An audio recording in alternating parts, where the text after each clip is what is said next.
여러분 안녕하십니까? 환경초대석 녹색을 듣는다의 오혜선입니다. 충남 서산 태안 접경에 위치한 가로림만 들어보셨나요?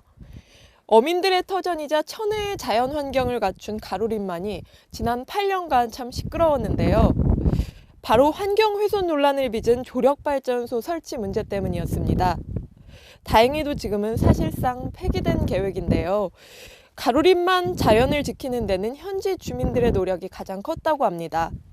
이에 오늘은 가로림만 반대투쟁위원회 박정섭 위원장님을 모시고 이제 그 뒷얘기들을 들어볼까 합니다.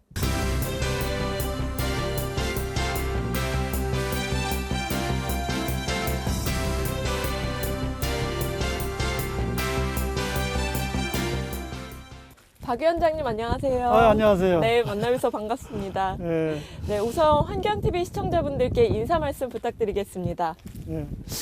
안녕하십니까. 저는 이 지역에 그 가로림만 내에 도성어촌계장을 맡고 있고 8년 동안 반대투쟁을 해온 박정섭입니다. 네, 늦었지만 환경기자클럽 올해의 환경인상 받으신 거 축하드려요. 네, 네, 축하드립니다. 네, 지난해 수상 이유가 이제 가로림만의 조력발전소를 건설하는 것을 저지하신 게 이유라고 들었습니다. 이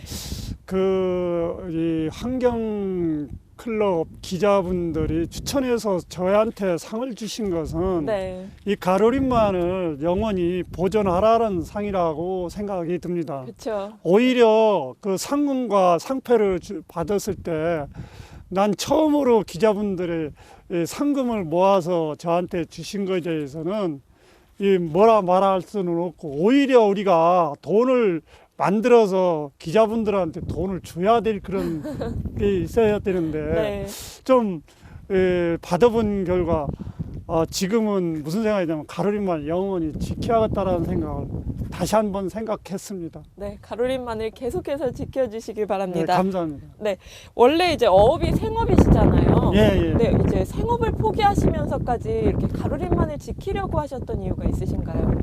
여기서 지가 낳고 자랐습니다. 그러니 지금 여기서 살다가 어디 돈 벌어가지고 어디 나갈래도 살 수도 없고, 저는 여기서야만이 그 어업을 해서 자식도 낳고 자식을 학교까지 가르쳐서 지금 서울에 가 있는데, 얘네들도 언젠가는 정년 되면은 돌아올 거 아닙니까? 저는 국민학교도 못 나왔기 때문에 여기서 아니면은 다른 데 나가면 못 사는다는 생각밖에 안 들어요. 그래서 이거는 정말 우리 삶의 터전이구나 하는 것이고, 또 이 바다 보십시오. 얼마나 자연이 경관이 좋고, 그 갯벌의 그 환경에 대해서 보존할 수 있는 그 가치가 있다고 생각합니다. 그리고 저는 이 지역에서 또 살아야 되고, 또 여기서 자랐기 때문에 영원히 이 갯벌의 이 바다에서 주어진, 하늘에서 내려진 그 신인의 땅이라 이렇게 생각하고 있거든요. 네, 말씀 잘 들었습니다. 이제 이곳이 이제 삶의 터전이자 이제 어민들의 이제 생계도 이어가는 곳이잖아요. 근데 사실 조력발전 건설 시도가 이번이 처음은 아니라고 들었습니다. 지가 여기 어렸을 때부터 얘긴 들은 적이 있어요. 지금 한 30여 년 넘는데 계획은 있었지만 그때는 살기 어려워서 이게 하는가 보다, 그리고 우리들을 위해서 하는가 보다 이렇게 생각을 했는데, 지금 서해안에 서산만 해도 우리가 가까운 이웃 청수만 있어요. 정주영 할아버님께서 거기서 간척지 사업에서 어마어마한 간척 사업을 했거든요. 지금에 와서 보니까 그게 후회하는 사람들이 너무 많아요. 그때 그거를 안 막고 지금 그대로 놔뒀다면은 그 바다가 가치가 지금보다도 더 컸을 거라고 얘기하고 있어요. 그런데 왜 또 막느냐, 왜 바다를 또 건드리느냐 하는 얘기들을 많이 들었습니다. 그런데 저도 그거를 듣고서 보니까 이 바다가 그렇게 좋은 바다를 또 가로막아서 조력댐으로 한다. 이건 이해할 수가 없더라고요. 그래서 우리한테는 득이 되는 것이 아니라 손해를 끼치는 행위고, 또 우리 바다에 보면은 산란 장소입니다. 그래서 우리가 그 청수만을 막아서부터 바다에 고기가 줄고 있다라는 것은 증명이 하고 있는 것을 우리는 느끼고 있어요. 그래서 이 바다는 정말 산란 장소이므로 우리의 삶의 터전, 저뿐만이 아니라 후손들까지도 삶의 터전이라는 생각을 늘 갖고 반대해 왔죠. 네, 네, 말씀 잘 들었습니다. 근데 사실 조력발전시도가 이제 이번은 처음이 아닌데 이제 지난 8년여간 되게 긴 시간 동안 진행돼 왔잖아요. 네. 그래서 어떻게 진행해 왔는지 좀 간략하게 설명 좀 해주세요. 그 이전에는 정부가 하는 줄만 알았지. 근데 오래 있다 보니까 한전자회사 서부발전이라는 지분을 가지고 뭐 포스코나 여러 회사를 이렇게 모집해가지고 컨소시엄으로 했다고 하더라고. 네. 근데 그 회사들이 자기네들이 이익 때문에 하는 것이지 국민들한테 도움 주는 것은 아니다라는 생각을 판단했죠. 그래서 서산시청 앞에서 187일 동안을 엄동설안에 천막 생활을 했고, 또 1차 과천 6박 7일을 도보 행진을 걸었고, 또 올해 들어서 세종시로 옮기면서 세종시를 6박 7일을 걸었고, 또 3차에 의해서는 7박 8일 청와대까지 정문 앞까지 걸어서 간 적이 있어요. 이 정도로 걸을 때 우리가 맨몸으로 어떻게 국민들에게 알려야겠다라는 그런 마음으로, 의지로 걸었는데 많은 국민들이 호응해 주시고, 또 많은 국민들이 협찬도 해 주셔서 여기까지 오지 않았는가 하는 생각을 간단히 말씀드리고, 그동안에 많은 협조해 주신 분들한테는 이 자리에서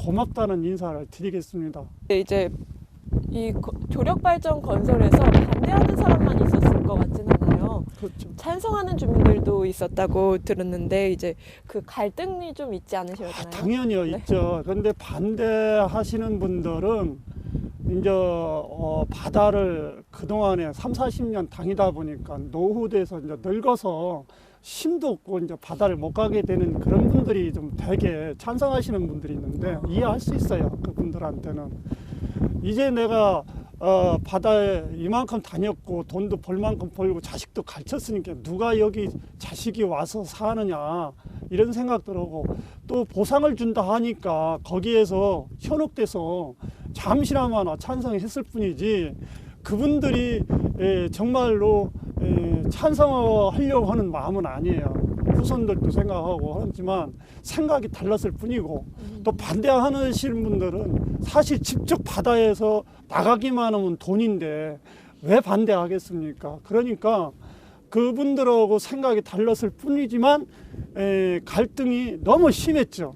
물론 여기 가로림만 내에 20개 어촌계 중에서 15개 어촌계가 반대하고 있고, 나머지 한 5개 어촌계가 반대해서 찬성을 했는데, 그 찬성하는 어촌계를 보면은 되게 자그마한 섬 이런 데서 찬성을 했어요. 그러니까 이 365일 바다를 다니는데 좀 혹시 막으면은 보상이 좀 충분한 마게 줄지 않을까 기대 심리에 의해서 찬성했죠. 그러다 보니까 마찰도 심했고 갈등도 심했고, 지금도 그 갈등에 대해서 시그러지는 않았지만 앞으로 세월이 가면은 갈등이 치유될 거라는 생각을 들었죠. 네, 그렇군요. 그럼 이제 활동하시면서 가장 힘들었던 점은 무엇인가요? 가장 힘든 것은 갈등이죠. 이웃 사촌 간에 잘 지냈던 형제 같이 지냈던 이웃 사촌이 있어요. 그분을 어디 이렇게 바다를 가게 되면 얼굴을 마주치지 않고 이렇게 애들어보고 할 때 가슴 아팠고, 두 번째는 그분들하고 항상 생각이 다르니까 맨 싸움받지, 고소고발로 이어지니까 그게 가슴이 제일 아팠어요. 조력발전소를 하는 건 떠나서 그게 엄청난 갈등이라는 게 겪어보지 않은 사람들은 모를 거예요. 그게 가장 힘들었어요. 투쟁하는 것보다. 많이 속상하셨겠어요. 예, 지금도 아직까지 화해하는 마당인데 지금도 아직까지 그 갈등은 남아 있다고 보죠. 네. 그렇다면 이제 혹시 이제 많은 시청자분들이 궁금해하실 것 같은데요. 많이 알려지지 않은 에피소드라던가 뒷이야기 혹시 말씀해 주실 수 있으세요? 투쟁할 때는 좀 웃기는 일도 있고 또 속상한 일도 있는데 그게 얼마 전에 환경영향평가에서 빠꾸 당한 뒤로 네, 반려. 다 잊어버렸죠. 네. 우리 말로는 빠꾸죠. 반려는 다시 미비했던 것을 네. 다시 해와라오는 거죠. 사실은 그것도 빠꾸입니다. 근데 물론 여러 가지 얘기도 있지만 지금 생각하고 싶지는 않아요. SP라든가 이렇게 뭐 재미난 일이 있다 하더라도 다 속상한 일이니까 다 지우고 싶고 잊어버리고 싶은 데밖에 없어요. 많이 속상하셔서 네. 이렇게 생각되실 거라 생각됩니다. 이제 그럼 좀 얘기를 바꿔보겠습니다. 요즘 가로림만이 생태 관광지로도 인기라고 하는데요. 이제 어떤 부분이 인기를 좀 끄나요? 가로림만은 사람들이 많이 찾아오고 있습니다. 네. 왜 그러냐면은 그 전에는 조력발전소가 얘기 없을 적에는 홍보가 안 됐어요. 그래서 조력발전소라는 얘기가 나온 뒤로부터 사람들을 많이 찾고 있습니다. 그놈들이가 어디냐, 가로림만이 어떻게 생겼길래 그쵸. 이런 홍보가 된 것 같아서 조금 덕은 있어요. 조력발전소 한다 소리를 들으면서부터 또 신문 방송이나 자꾸 나가니까 가로림만에 전국에 알려졌습니다. 그래서 얼마 전에 학생들까지 찾아와서 가로림만에 와서 생태 얘기를 하면은 이건 정말 그냥 놔둬야 되겠다 하는 얘기를 많이 들었죠. 학생들한테. 학생들이 또 좋아하고 여기가 또 잠전박이라는 물범이 서식하고 있어요. 네. 근데 잠전박이 물범이라는 데가 우리네들은 늘 어려서부터 봐왔기 때문에 우리 지역에 있으니까 다른 지역에도 있겠구나 이런 별로 생각을 안 했는데 어느 날 2007년도인가 SBS 정규 방송에서 전박이가 세계적으로 희귀해종 네, 멸종위기종이라고 이렇게 발표한 뒤로부터 그게 귀한 동물인 걸 그때서부터 알기 시작했죠. 근데 지금 현재 우리 학생들한테 그거 볼거리가 있고 또 가로림만에 이제 사람으로 인간으로 이렇게 건설한 것이 아니라 자연 그대로 남은 거를 보여줄 수 있다라는 게 저는 그 가슴이 뿌듯하죠. 네, 저도 이렇게 와보니까 네. 너무 경관이 좋아요. 네. 지금 여기 시청자들은 잘 모르시겠지만은 이 바다를 와 보시면은 이걸 왜 막아? 이 정도로 느낄 거예요. 그렇지만은 그냥 말로만 듣고는 모를 거예요. 실제 와서 이 바다에서 둘러보고 이 바다가 얼마만큼 갯벌이 소중한가를 직접 와서 만져보고 한다면 이건 바다를 건드리면 안 된다. 이런 생각을 갖게 될 거예요. 네, 이제 환경을 사랑하시는 많은 국민들도 이제 시간이 되시면 한 번씩 와서 보셨으면 좋으실 것 같다는 생각이 들고요. 네. 이제 마지막 질문입니다. 이제 언론 기사를 보니까 아직 가로림만 발전이 재시도할 수 있다는 여지가 또 있다고 하던데요. 작년이죠. 작년 연말에 환경영향평가가 반려 이후 얼마 있다가 11월에 공유수면 매립 시한이 끝나면서 잠정적으로 무산됐잖아요. 네. 근데 앞으로 연장 허가를 승인을 2020년까지 내줬다고 하더라고. 5년 동안. 그렇다면은 이것은 정부가 갈등을 치유 차원이 아니라 갈등을 부추기는 겁니다. 해사도 안 되고 또 조력발전소 얘기 연장했다 하더라도 그리 쉽지는 않을 겁니다. 왜 그러냐면 주민들이 찬성했던 사람들은 쏘갔다고 반대로 돌아서고 반대들은 끝까지 투쟁할 텐데 그거 견제하기 때문에 조력발전은 백지화 될 겁니다. 그리고 백지화 되고 또 안 되면은 그 수많은 사람들이 갈등으로 인해서 여기 반목이 이엔에서 여기 품집합살 납니다. 이 지역에 아주 완전히 전쟁터가 일어납니다. 이것을 정부가 막아줘야지. 정부가 싸움질을 부추기는다는 것은 이해할 수가 없는 거거든요. 우리들도 국민이지 않습니까? 네. 그럼 국민을 보호하는 것이 정부지. 쌍방처럼 만들어서 전쟁을 일으키게 하는 것이 그게 옳으냐 얘기죠. 그래서 앞으로 각오가 있어요. 만약에 정말 정부가 승인해주고 추진한다라면 우리는 정부 상대든 어떤 일이 벌어지든 투쟁. 네, 위원장님의 의지가 확고해 보이시는데요. 네, 오늘 말씀 감사하고요. 이제 마무리로 국민들에게 하고 싶으신 말씀 있으시면 간략하게 부탁드립니다. 시청자 여러분, 우리 가로림만 정말 사랑해 주시고 지켜 주시기 바랍니다. 정부는 보존 방안을 세워서 우리가 가로림만은 세계 자연유산으로 등재할 수 있는 가치가 있다고 봅니다. 정부는 하루속히 이 가로림만을 자연유산으로 보존할 수 있도록 후손들에게 영원히 대대손손 가도록 지켜주시기를 간절히 부탁드리겠습니다. 네, 오늘 귀한 시간 내주셔서 감사합니다. 네, 감사합니다. 네, 앞으로도 우리 국민의 재산인 이 가로림만을 잘 보존해 주시길 국민의 한 사람으로서 부탁드리겠습니다.